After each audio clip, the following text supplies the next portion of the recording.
हाँ जी, ये हमने एक देगचा ले लिया।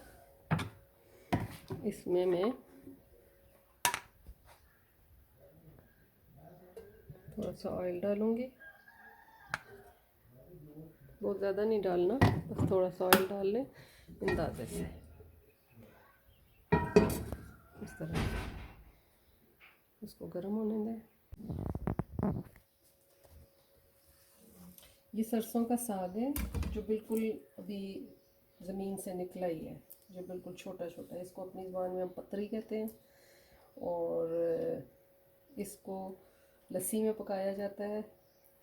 तो ये इसमें हमने जो बीच में गंदे पत्ते हैं या जो कुछ भी, वो हम निकाल देंगे और इसको बारीक करके काट लेंगे ऐसे करके।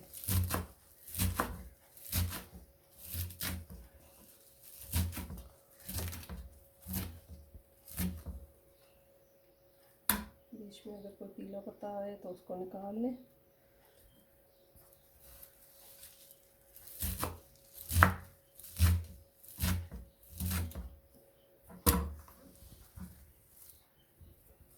तो उलट के ऊपर रख देते हैं, जो कटे हुए नहीं होंगे पत्ते या बड़ी टहनियाँ आपको नज़र आती हैं उनको ऊपर कर लें और उनको इस तरह से काट लें। ये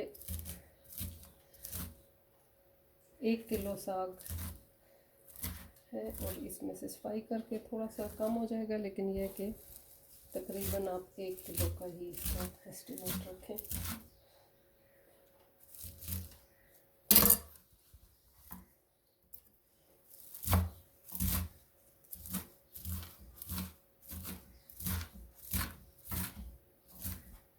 इस तरह से करके इसको काट लें सारा।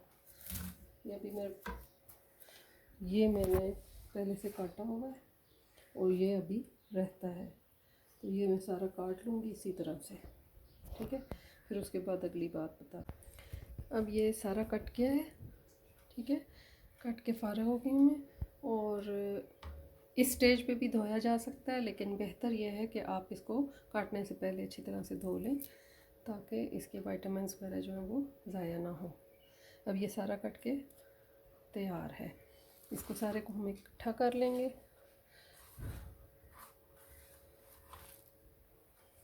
और ये इसमें से जो पीले पत्ते वगैरह निकले हैं वो मैंने अलग कर लिए हैं। तो इनको आप मुर्गियों के सामने फेंक दें, अगर आपके घर में मुर्गियाँ हैं तो।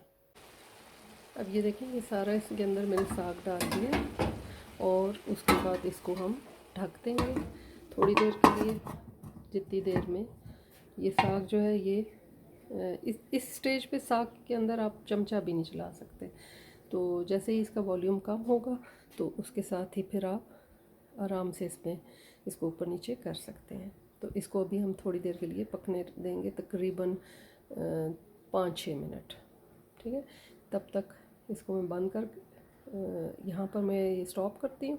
जब नेक्स्ट स्टेज आएगी तो वहाँ से हम शुरू करेंगे। हाँ जी, अब ये साग जो है आप देखें पहले से कितना कम हो गया है, तकरीबन देगचा आधा हो गया, ठीक है।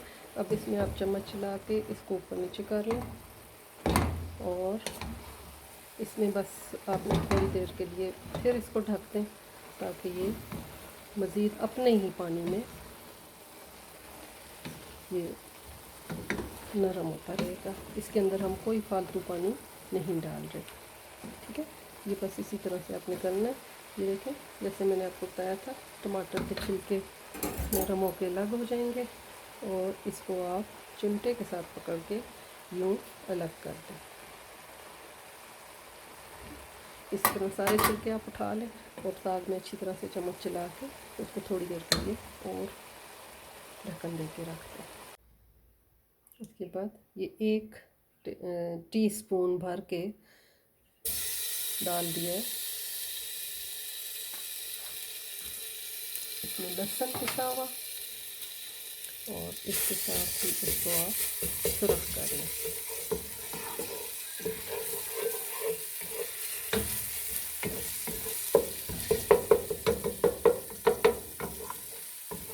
इस तरह इसको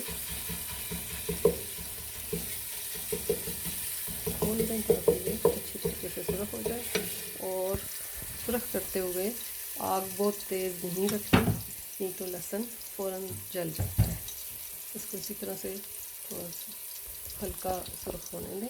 फिर इसके अंदर हम मसाले डालेंगे, नमक, मिर्च और हल्दी। 1 चम्मच नमक, तकरीबन 1.5 चम्मच सुर्ख पिसी हुई मिर्च और आधी चम्मच हल्दी की इसके अंदर जाएगी। तो देखो अब ये लहसुन सुरख हुआ तो इसके ऊपर मैंने डाल दी नमक, मिर्च और हल्दी। करके इसके ऊपर थोड़ा सा पानी डालें,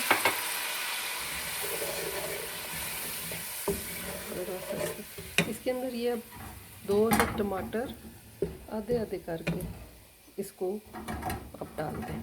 आधे इसलिए किए हैं कि जिस वक्त ये टमाटर नरम होंगे इनके ऊपर से छिलका आराम से उतर जाएगा और आप उस छिलके को हांडी में से बाहर निकाल दें ताकि खाते हुए मुंह में ना आए।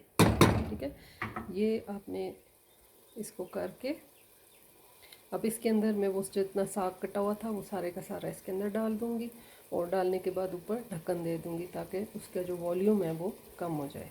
देखिए बीच में ज़रा थोड़ा खोल के देखें, अगर तो आपको नीचे थोड़ा बहुत पानी नज़र आता है तो फिर तो ठीक है। अगर देखते हैं कि बिल्कुल खुश्क हो गया है या महसूस करें कि आपका ये मेरे हल्का सा अभी भी इसमें ये देखें ये पानी मौजूद है। ये अगर आप देखें कि आपके बिल्कुल पानी खुश्क हो गया है, ये टमाटर का हल्का सा छिलका भी बाकी था,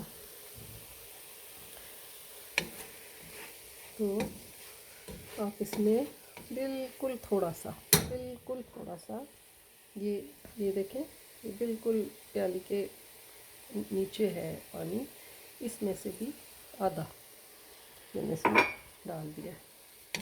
लेकिन जिस तरह हम कोई और सब्ज़ी गलने के लिए ज़्यादा सारा पानी जैसे आलूओं में या मटरों में आप डाल के रख देते हैं उस तरह से आपने नहीं डालना, आपने हल्का सा पानी डालना है और फिर से ढक के रख दें।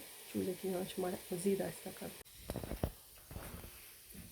अच्छा जी, ये अब सारा खुश्क भी हो गया और काफ़ी हद तक गल भी गया है। अब इसमें जो बाकी कसर रह गई है वो ये लस्सी के अंदर जब पकेगा तो उस वक्त इसकी होगी। इस स्टेज पे आप इसको थोड़ा सा चख के देख लें, उसमें हल्की सी कड़वाहट होती है, लेकिन ये आपको ज़्यादा खुरदरा या इस तरह का अगर लग रहा हो, सख्त लग रहा हो तो थोड़ी देर के लिए और रख लें। मुझे अब ये बिल्कुल ठीक लग रहा है, इसलिए मैं अब इसके अंदर डालूँगी दही। ये दही तकरीबन 1 किलो दही है, ये आप इसके अंदर ऐसे करके डाल दें। ये ऐसे करके दही डालें, इसको मिक्स करें। चूल्हा थोड़ा सा तेज़ कर दें ताकि दही को जल्दी बॉयल आ जाए। ये इस तरह से आप इसको पकाते जाएंगे।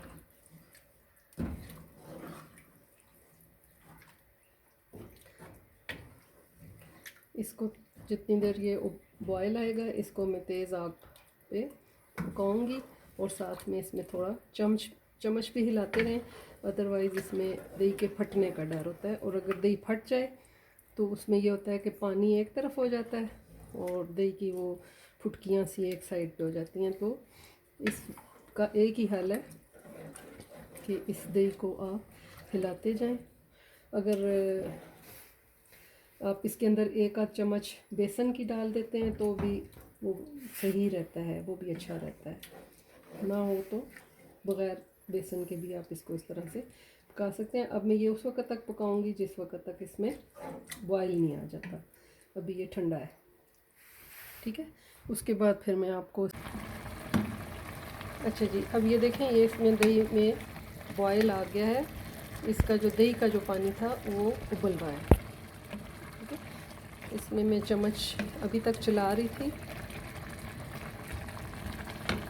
इसके बाद जो आपका दही वाला बर्तन था उसी में आप पानी डालें, और ये पानी, इसको खूब सारा पानी डाल के, इन जितना आपका दही था उतना ही तकरीबन आपने पानी डाल लिया, और इसको आप रख दें।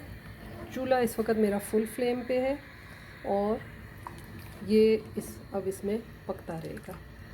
ये पक के तकरीबन आधा हो जाएगा। अभी फिर चूल्हा उस वक्त तक मैं तेज़ रखूँगी जब तक ये पानी भी उबल नहीं जाता। जब ये पानी भी उबलने लगेगा तो मैं चूल्हा आहिस्ता करके ऊपर ढक्कन लगा दूँगी, और ये फिर पकता रहेगा हल्की आंच के ऊपर। उसमें यह है कि जो साग है वो मज़ीद मुलायम हो जाएगा, और पानी भी कम हो जाएगा। तो उसमें फिर आपका ये मज़ेदार सा लस्सी वाला साग पक के तैयार हो जाएगा, और उसमें फिर आखिर में आप मक्खन के साथ तड़का लगा दें। और बेस्ट ये है कि मकई की रोटी के साथ खाएं। अगर मकई की रोटी नहीं है तो आप गंदम की रोटी के साथ भी खा सकते हैं। तो इसको फ़िलहाल मैं इधर ही ब्रेक कर रही हूँ। लास्ट में जब तैयार हो जाएगा तो फिर मैं आपको दिखाऊंगी। बस इसमें अब मैंने करना कुछ भी नहीं है। ये देखें साइडों पे उबाल आना शुरू हो गया। ये अब जब ये ज़रा सा उबाल और ज़्यादा होगा तो मैं इस पर ढक्कन आहिस्ता करके ढक्कन रख दूँगी चूल्हा आहिस्ता करने के बाद। इस स्टेज पे अगर आपको टमाटर का कोई बीच में छिलका विलका बाकियात उसकी नज़र आ जाती हैं तो आप बेशक उसको उठा दें, निकाल दें।